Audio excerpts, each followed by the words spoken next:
అందరికీ నమస్కారం. ఈరోజు మీ అందరికీ నేను వినిపించబోయే కథ మర్మం. రచయిత ఎం నాగలక్ష్మి గారు. ఇక కథలోకి వెళితే, ఏమండి, వాసుకి చాలా కష్టాల్లో ఉంది. ఓ 10,000 ఇస్తే దానికి ఎంతో సహాయం చేసినట్టవుతుంది. ఎక్కడికో వెళ్ళి బట్టలు కుడుతోంది. 4 కుట్టు మిషన్లు కొని ఇంకో 4గురిని చేర్చుకొని రెడీమేడ్ బట్టలు కుట్టాలనుకుంటోంది. మనం డబ్బు పంపిద్దాం. శివాని భర్త అనంతవర్మ వైపు ఆశగా చూస్తూ అంది. శివాని, మీ పిన్ని కూతురు కష్టాల్లో ఉందని నెల రోజులు ఉంచుకున్నావు, బాగుంది. కానీ మాటిమాటికి వాళ్ళకేదో చెయ్యాలనుకుంటే కుదరదు. 10,000 ఎంత ఈజీగా అంటున్నావు? వేలు ఇక్కడ చెట్లకి కాస్తున్నట్టు మాట్లాడుతున్నావేంటి? మీ నాన్న ఇచ్చిన జాగీర్దాలిక్కడేం లేవు. అనంత్ మొహం చిట్లిస్తూ అన్నాడు. శివాని మొహం చిన్నబోయింది. అనంత్ గురించి తెలిసి అడగడమే తన తప్పు. వాసుకి శివాని బాబాయ్ కూతురు. ఇదివరకట్లో ఉమ్మడి కుటుంబాల వల్ల ఇద్దరూ కలిసి ఆడుతూ పాడుతూ పెరిగారేమో. శివానికి వాసు సొంత చెల్లెలుగానే అనిపిస్తుంది. వాసు భర్త సురేంద్ర తాగుబోతూ తిరుగుబోతూ, అత్తింట్లో ఆరళ్ళు, ఆ పైన సురేంద్ర వేధింపులు భరించలేక అతని దగ్గర ఉంటే పిల్లల్ని కూడా పాడు చెయ్యాలని చూస్తున్నాడని వాసు తెగించి అతనితో తెగదెంపులు చేసుకుని అన్నగారింటికి చేరింది. సురేంద్ర తిరుగుళ్ళు, అతని వ్యసనాలు తెలిసిన వాసు అన్నయ్య ఆమె నిర్ణయాన్ని వ్యతిరేకించలేకపోయాడు. విడాకులు వచ్చే లోపల ఎలాగైనా వాసుని బతిమాలి వెనక్కి రప్పించాలని సురేంద్ర శతవిధాలా ప్రయత్నించాడు. రోజు వచ్చి వీధి వాడలో అందర్నీ పోగు చేసి అన్ని వ్యసనాలు వదిలేస్తానని వాసుని వెనక్కి పంపమని పేచీ పెట్టేవాడు. కొంతమంది ముసలివాళ్ళు వాసుకి హితవు చెప్పేవాళ్ళు. కాపురం నిలబెట్టుకోమని ఉచిత సలహాలు ఇస్తూ ఉండేవారు. దాంతో విసిగిపోయిన వాసు కొన్నాళ్ళు శివాని ఇంటికి వచ్చి ఉంది, 2 పిల్లలతో సహా. అప్పుడు తన వైవాహిక జీవితంలో తను అనుభవించిన కష్టాలు, సురేంద్ర కుటిలత్వం అన్నీ వివరంగా చెప్పుకుంది అక్కాబావలతో. అనంత్ వాసు చెప్పేది శ్రద్ధగా వినేవాడు. కొన్ని విషయాలు తరచి మరీ అడిగి వివరంగా తెలుసుకునేవాడు. వాసుకి బావగారి సహృదయానికి సానుభూతికి మురిసిపోతూ ఏదీ దాచకుండా అన్ని వివరంగా చెప్పేది.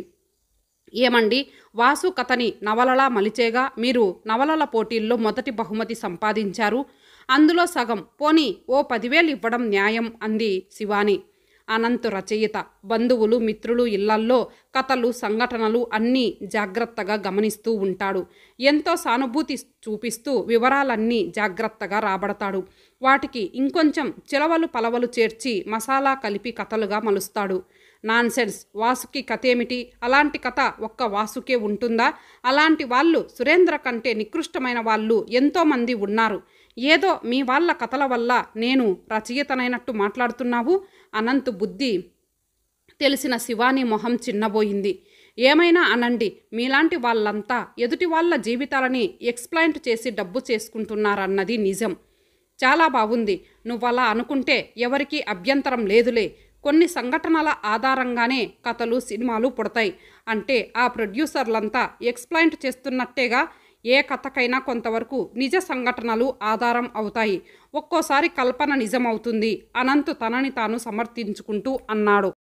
అవును, వాళ్ళు కూడా ఒక రకంగా ఎక్స్ప్లైంట్ చేస్తున్నట్టే. జరిగిన దానికి మసిపూసి మారేడుకాయ చేసి జరగనివి కొన్ని చేర్చి జరిగింది కొంత దాచి సినిమాలు నాటకాలు తయారు చేసి డబ్బు చేసుకుంటున్నారు. దాన్నెవరూ ఎక్స్ప్లాంటేషన్ అనటం లేదు. ప్రజల్లో అవేర్నెస్ రావడం కోసం, చైతన్యం కలిగించడం కోసం అంటున్నారు. శివాని, ఎవరి గురించో ఆలోచించకు, వాస్తవంలో బతుకు. మన కోరికలు కలల గురించి ఆలోచించు. మా చెల్లెలు శిల్ప చంద్రహారం చూసి ముచ్చటపడ్డావు కదా, కొనుక్కో. నాకు చంద్రహారం వద్దు ప్లీజ్. ఏమైనా సహాయం అందితే వాసు దాని పిల్లల్ని పెట్టుకొని గౌరవంగా బతకగలుగుతుంది. ఎంతోమంది దురదృష్టవంతులున్నారు ఈ లోకంలో, రైటే. వాళ్ళందరి గురించి ఆలోచించటం లేదు. వాసుకి నా చెల్లెలు, దాని కథ పత్రికలకెక్కించి డబ్బు సంపాదించినప్పుడు దానికి సాయం చేయడం మన ధర్మం. అనంత్ కళ్ళు కోపంతో ఎర్రబడ్డాయి. ఇంకోసారి మీ చెల్లెలు కథ పత్రికలకెక్కించాను అంటే ఊరుకోను. ఏదో మీ చెల్లెలు ఒక్కదానికే అన్ని కష్టాలు ఉన్నట్టు అలాంటి వాళ్ళు ఈ లోకంలో చాలామంది ఉన్నారు. శివాని మరేం మాట్లాడలేదు, కానీ ఆలోచనలో పడింది. రచయితలంతా వాళ్ళు కథలో అంత ఉదాసీనతతోనూ సహృదయంతోనూ ఉంటారనుకుంటారేమో చాలామంది. కానీ వాళ్ళు మామూలు మనుషులే. వాళ్ళు అచ్చం సగటు మనిషిలాగే ప్రవర్తిస్తారు.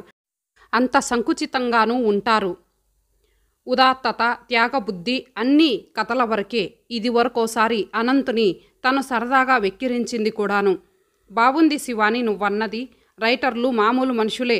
వాళ్ళు అందరిలాగానే ప్రవర్తిస్తారు. రాసే వాళ్ళంతా వాళ్ళు రాసేది ఆచరిస్తూ త్యాగాలు చేసేస్తూ ఉండాలంటే రచయితలనే వాళ్ళే ఉండరు. అయినా నువ్వో సంగతి మర్చిపోతున్నావు. రచయితలు మంచి వాళ్ళ గురించి రాసినట్టే కుళ్ళు మనుషుల కుతంత్రాల గురించి కూడా రాస్తుంటారు. అనంత్ అన్నది నిజమే అనిపిస్తోందొక్కసారి.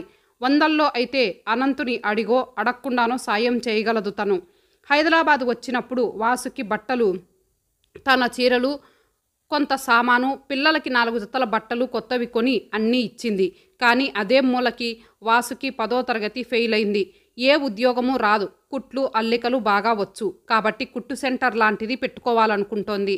వాసు అన్నయ్య పరిస్థితి కూడా అంతంత మాత్రమే. పల్లెటూరులో ఏదో సంసారం ఈడ్చుకొస్తున్నాడు. వాసుకి 2 పిల్లలతో ఇంట్లో ఉంచుకుంటున్నాడు. అదే పెద్ద భాగ్యం. అనంత్ సాయం చేస్తే అది ఎంతో మేలు చేసినట్టవుతుంది. కానీ అనంత్ చెయ్యడు.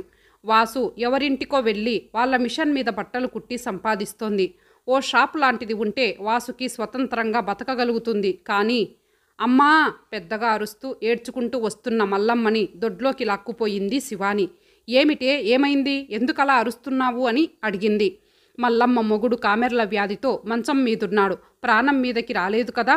రంగయ్యకి ఒంట్లో బాగుంది కదా? శివాని ఆందోళనగా అడిగింది. దెబ్బ మీద దెబ్బ అమ్మా. ఆడికి కాస్త ఉందంటే మా పెద్దోడు నిచ్చెన మీద నుంచి జారిపడ్డాడమ్మా పనిలోకి వెళ్ళి. ఇప్పుడు వాడిని ఆసుపత్రిలో జాయిన్ చేసి వస్తున్నా. మీరే ఆదుకోవాలమ్మా. చాలా డబ్బు అవుతుంది.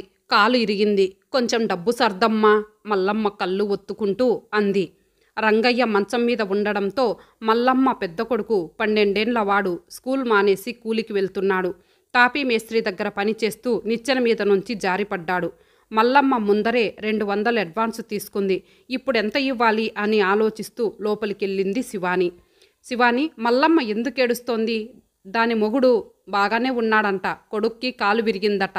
డబ్బు సర్దమంటోంది అనంతుని అడ్డుకుంటూ జవాబిచ్చింది శివాని. ఆ రోజు ఆదివారం కాబట్టి అనంత్ ఇంట్లోనే ఉన్నాడు. కాలు విరిగిందా? ఎలా? ఆటల్లోనా? అనంత్ మంచం మీద నుంచి లేస్తూ అడిగాడు. శివాని అనంత్ వైపు చిరాగ్గా చూసింది. అది అసలే దుఃఖంలో ఉంది. ఇప్పుడు మీరు దాన్ని కదిలించకండి. ఆటల్లోనే అయి ఉంటుంది. శివాని మల్లమ్మ కొడుకు ఇల్లు గడవక కూలికి వెళ్తున్నాడు అని చెప్పకుండా ఊరుకుంది. అది తెలిస్తే అనంత్ అర్జెంటుగా చైల్డ్ లేబర్ మీద ఓ కథ హృదయం కదిలించేలా రాసి పారేస్తాడు.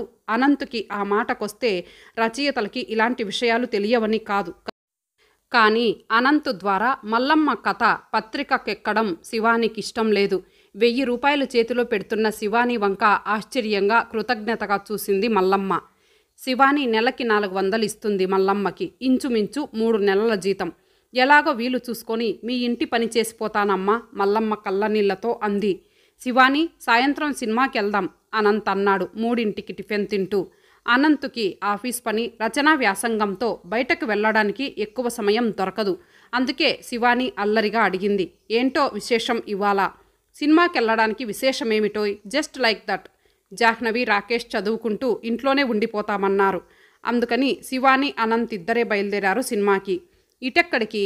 కారు సినిమా థియేటర్ వైపు కాకుండా పక్కదారి మళ్ళడంతో శివాని అడిగింది. ఇంకా చాలా టైం ఉంది సినిమా స్టార్ట్ అవ్వడానికి. మెల్లిగా వెళ్దాం. ఈ దారిలో నుంచి వెళ్దాం అనంత్ కారు చిన్న సందు గుండా పోనిస్తూ అన్నాడు. చక్కని రాజమార్గాలుండగా సందుల దూరనేలా శివాని వచ్చి రాని రాగంతో పాడింది. సందులు గొంతులు కూడా అప్పుడప్పుడు సందర్శిస్తూ ఉండాలోయ్. అప్పుడే మనుషుల మనుగడ గురించి అవగాహన వస్తుంది. మీకు కథలకి థీమ్స్ దొరుకుతాయి, ప్రేరణ దొరుకుతుంది అని శివాని నవ్వుతూ అంది. ప్రేరణ? మా ఆఫీస్ ప్రేరణ దొరికితే ఓకే. అనంత్ కూడా శివానీని ఉడికిస్తూ అన్నాడు. ప్రేరణ అనే అమ్మాయి అనంత్ ఆఫీస్లో పనిచేస్తుంది. చాలా అందమైన అమ్మాయి. అనంత్ కథలు నవలలు అంటే పడి చచ్చిపోతుంది. ఇంటికి కూడా వస్తూ ఉంటుంది. అప్పుడప్పుడు అనంతుని పొగిడి ఆకాశానికి ఎత్తేయడానికి. అక్కయ్య అంటూ శివానితో కూడా చాలా చనువుగా ఉంటుంది. అబ్బా, ఈ కంపులో నుంచేమిటండి? శివాని ముక్కుకి కర్చీప్ అడ్డు పెట్టుకుంటూ విసుగ్గా అంది. కొంచెం దూరంలో ఏదో గోలగోలగా ఉంది. చాలామంది ఒకళ్ళ మీద ఒకళ్ళు అరుచుకుంటున్నారు. ఎవరో సర్ది చెప్తున్నారు. కొంతమంది ఆడాళ్ళు మగాళ్ళు దూరంగా నిలబడి చోద్యం చూస్తున్నారు. హతోస్మి, అనంతుకి కావలసింది దొరికింది. ఇంకా సినిమా చూసినట్టే శివాని అనుకుంది మనసులోనే. అనంత్ కారు మెల్లిగా ఓ పక్కన ఆపాడు. ఆ మురికివాడలో ఇల్లు చాలా చిన్న రేకుల షెడ్డు.